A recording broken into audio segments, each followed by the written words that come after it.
நரகத்துல போட்டு இருக்கிறானு கொஞ்சமாவது அழுவமா செய்யணுமா இல்லையா, துடிக்கணுமா இல்லையா? ஒண்ணும் இல்லை அப்படியா அப்படின்னு தொழுவ ஆரம்பிச்சிட்டார்.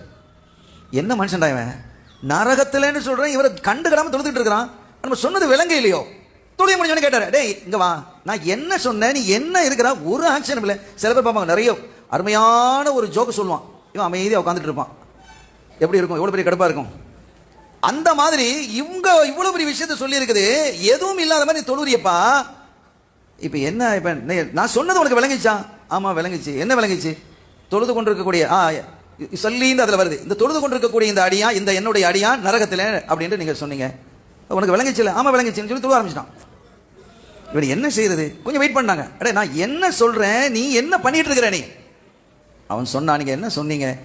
இதோ தொழுது கொண்டிருக்கக்கூடிய என்னுடைய அடையான் நரகத்திலே அப்படி தானே சொன்னீங்க. ஆமா, இதுல நான் என்ன கவலைப்படுறதுக்கு, எனக்கு சந்தோஷப்படுறது தானே இருக்கு. நரகத்துக்கு போறது சந்தோஷமாடா? நரகம்ல சப்ஜெக்டை விடுங்க. இன்னஹாதல் அபுத, இந்த அடியான் தொழுது கொண்டிருக்கக்கூடிய இந்த அடியான் நரகத்திலே என்று சொல்லி இருந்தால் நான் அப்படியே துடிச்சு போயிருப்பேன், அழுது புலம்பி இருப்பேன். ஆனா நீங்க என்ன சொன்னீங்க? அல்லாஹ் என்ன எழுதி வச்சுக்கிறான்? தொழுது கொண்டிருக்கக்கூடிய இந்த என் அடியான் அப்படின்னு அல்லாஹ் சொல்றான். அவன் என்னுடைய அடியானாக என்ன கபூல் செய்து எனக்கு போதும், சொர்க்கம் தேவையில்லை, எங்க போட்டாலும் பரவாயில்ல, நான் அவனுடைய அடியான் அல்லாஹ் கபூல் செஞ்சுட்டானா இல்லையா? எப்படி பாக்குறாங்க பாருங்க. மூசா நபி அப்படியே அழுதுட்டான்.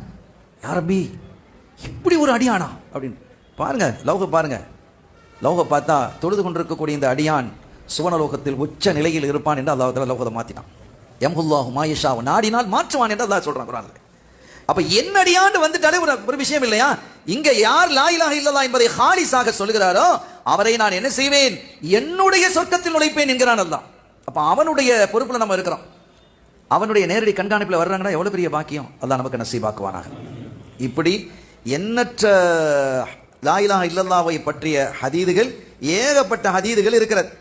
எந்த அளவுக்குன்னா ஒரு இடத்துல சொல்றாங்க, மாகால அபுதுல் லா இலாஹ இல்லல்லாஹ் ஃபி ஸாஅத்தின் மின் லைலின் அவ் நஹார், ஒரு தடவை லா இலாஹ இல்லல்லாஹ் ஒருத்தன் சொன்னா, ஏதாவது ஒரு நேரத்தில் சொன்னா, அவனுடைய பட்டியலில் எழுதப்பட்டிருக்கக்கூடிய பாவம் அழிக்கப்பட்டு அதே அளவிற்கு நன்மையாக ஆக்கப்பட்டுரும். பாவம் எவ்வளவு செஞ்சிருக்கா, எல்லாத்தையும் நல்லா நன்மை ஆகிடுவான். ஆனா நம்ம சொல்லக்கூடிய இந்த லா இலாஹ இல்லல்லாஹ் ஹாலிஸாக இருக்கணும், பரிசுத்தமா இருக்கணும், அல்லாஹ்வை அஞ்சியதாக இருக்கணும். சும்மா வெறும் போற போக்கில் என்ன செய்யக்கூடாது, இதை பார்த்துக்கிட்டு தவாம் செஞ்சுட்டு இருக்கிறான்ல அந்த கதையில் இருக்கக்கூடாது, வீடியோவை பார்த்துக்கிட்டு போனை பார்த்துக்கிட்டு தவாம் செய்யற மாதிரி இருக்கக்கூடாது.